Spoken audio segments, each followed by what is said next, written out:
Happy Wednesdays! So, ayan guys, maaga na naman tayong gumising for today's video para mag-prepare ng order. Pero yung order natin ngayon, pang merienda order. So, nagda-diet na ang mga empleyado dahil naubos na kanilang 13-month pay. So, diet na rin ang kanilang mga wallet. So, ito, pakita ko sa inyo yung mga order nila. So, tara, let's go! So, ayan, meron tayong Hungarian on stick. Meron tayong Hungarian sandwich, may fries, may cheese stick, may kwek-kwek. Ayan, 3 kwek-kwek yan. Tapos, may fishball. So, eto, meron tayo isang order ng silog. Combo silog yan. So, yan ang ating mga order. So, ayan, natapos na natin yung mga order natin. So, ibabalot na lang natin siya and binubook na ng ating Christian yung magdi-deliver. Ayan. Magpasensya nyo na yung ating mga tindahan dyan. Yan. Kasi mga paninda natin yan. Yan. Nagbubook na si Christian para ma-deliver na to.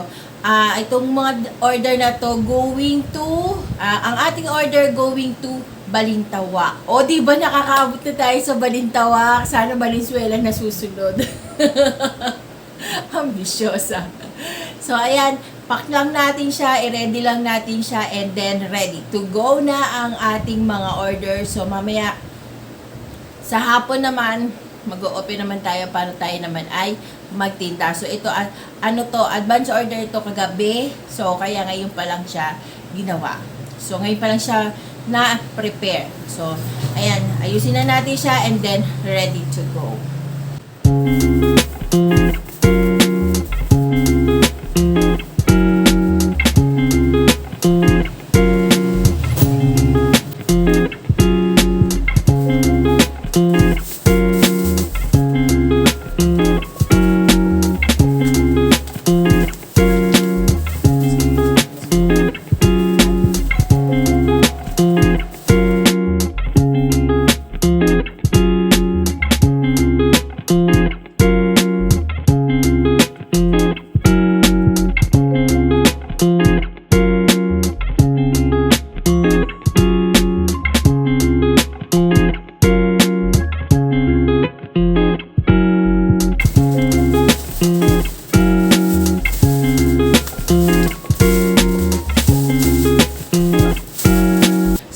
Ready na ang ating food delivery. Ayan, meron siyang gulaman sa loob. Ayan, nandito na lahat. Inayos na natin para hindi sabog-sabog mamaya kapag dineliver sa kanila. Kasi di ba yung iba na mga rider, hindi nila iniingatan lalo na pag food.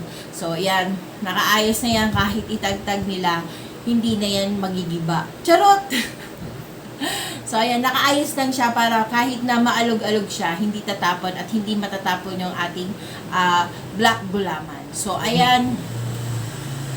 Ayan na yung ating Lalamove for delivery for pick-up pala.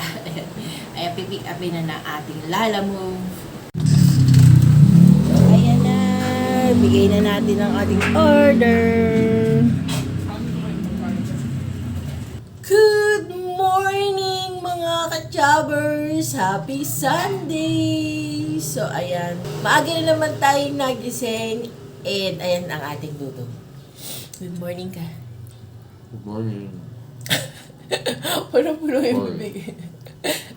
Tata ko good morning.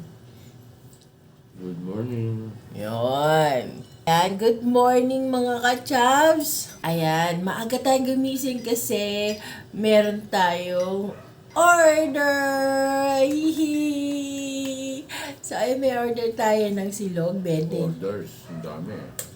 Orders. Ayan, marami tayong orders ng silog for today's video.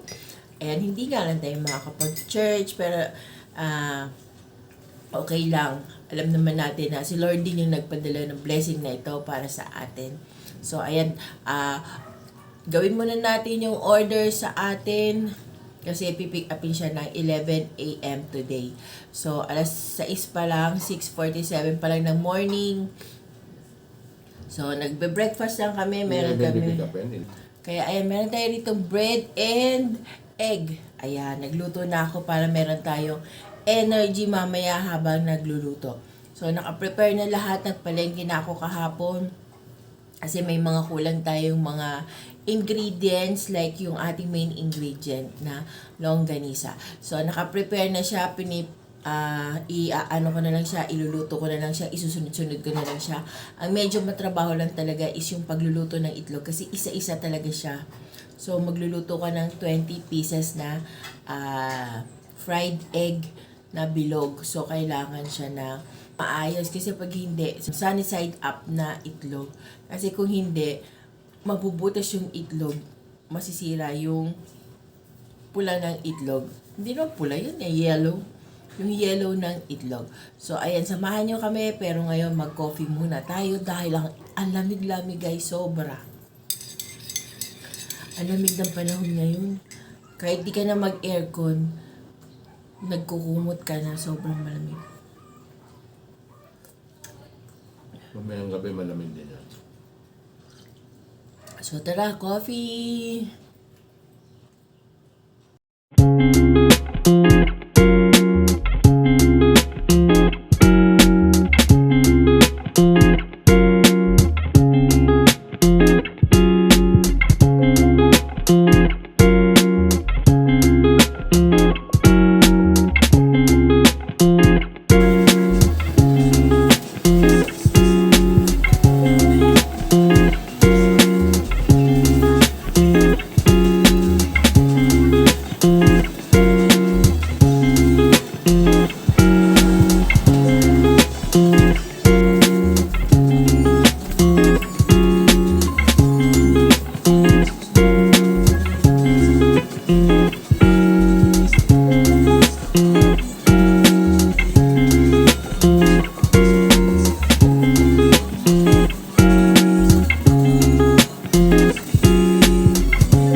We're back! So, ayan, natapos na tayong magluto. Nandito na tayo sa last part ng ating silog serye. Ayan, ang ating silog serye. So, ayan, papakita ko sa inyo yung mga nagawa na natin. Yung iba na close ko na eh. So, pakita ko sa inyo, guys. So, ayan ang ating mga long silog. Ayan yung mga corn silog. Ayan pa, ayan.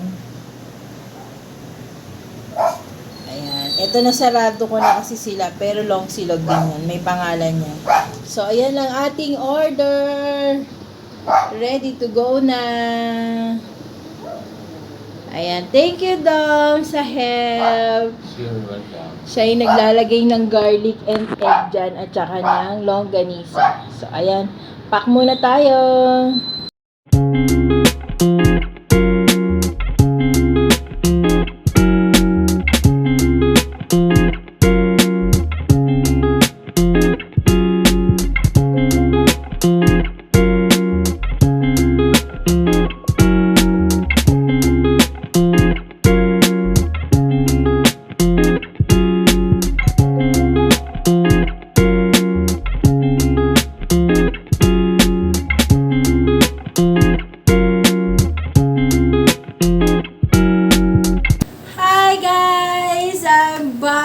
Ayan, medyo hagardo verso sa tayo dahil nga nagluto tayo.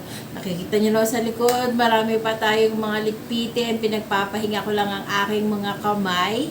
Kasi nagluto tayo, mainit, tapos biglang maglalamig. Baka mapasma tayo. So, iniintay na lang natin ang ating Grab, yung pick up ng ating mga orders. So, ayan, finish na sila lahat. Wala na akong iintindihin. And pahinga-pahinga lang tayo, and then maya-maya huhugas na tayo ng mga pinagamitan natin, and then maglilinis na tayo, and pahinga lang ng kaunti, and then laban ulit. Ayan, laban Laban Japan na naman tayo. Magtitinda naman tayo mamayang hapon. So, yun pa lang yung orders natin. Kota na tayo. So, magtitinda pa tayo mamaya. Ano na lang yun? Bonus na lang yun sa atin. Bonus na lang yun sa atin. Mamaya yung mga kikitain natin doon sa pagtitinda. So, kailangan natin kumayod dahil magpapasko na guys. Ilang araw na lang. Para 29 or 30 days na lang.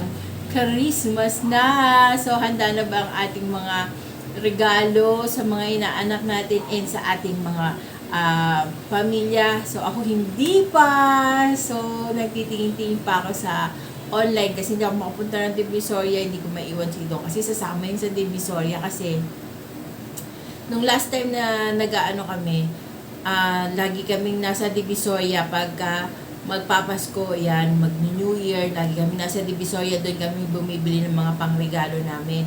So ngayon, hindi kami makakapunta ng Divisoria, kaya online na lang muna tayo. Tingin-tingin tayo ng medyo mura, na maganda, and maayos. Tsaka una kong tinitignan yung mga comment section kung maganda yung item na nabili nila. So yun yung tinitignan ko kung legit siya o hindi yung seller. So ayan, ngayon handa na yung ating mga order. Kagabi pa lang nag-pack na kami, di ko na pinakita sa inyo na nag-pack kami ni Dong. Si Dong yung nagbabalot ng mga kutsara, tsaka naglalagay siya ng mga ketchup sa mga lalagyan. So, okay yung kami niya kahapon, nakikisama siya. Talagang tinutulungan niya ako. And, ngayon, ayan, tinulungan din niya ako. Siya yung naglagay ng mga garlic natin na toppings. Tapos, siya rin yung naglagay ng mga egg and longganisa sa ating mga packs. Ayan, sa ating mga box. So, ayan, laking tulong niya. Basta ako nagluluto lang ako nang nagluluto. Wala kasi ngayon si Christian, wala yung sidekick ko. Nasa ano kasi siya nasa Bulacan, birthday kasi ng friend niya. So, nandoon muna siya. Sabi ko, sige lang, Gorabel ka lang. Ay, kasi syempre, binata, hayaan natin siya mag-enjoy ng kanyang life, ng kanyang pagiging singleness. Pero pauwi na rin naman daw siya, nag-text na siya kanina. So, yun lang, update. Ayan, pasensya na kayo, hindi talaga tayo makapag-upload ng araw-araw, guys, kasi medyo mahirap. Dahil nga nagtitinda ako, puro yun at yun lang ang makikita ninyo. So, ayoko naman ng ganun. Gusto ko yung, kapag nag-upload ako, yung makaka-inspire ako sa mga tao, or meron akong man-share na idea, o meron akong maipapakitang mga lugar na maganda na po pwede kong i-share sa mga tao, sa mga viewers natin, sa mga subscribers natin. Pero kasi ngayon, bahay, tinda lang. Kaya, parang wala naman tayong ganap sa buhay. So, ayan. So, meron lang nga pala akong i-share sa inyo.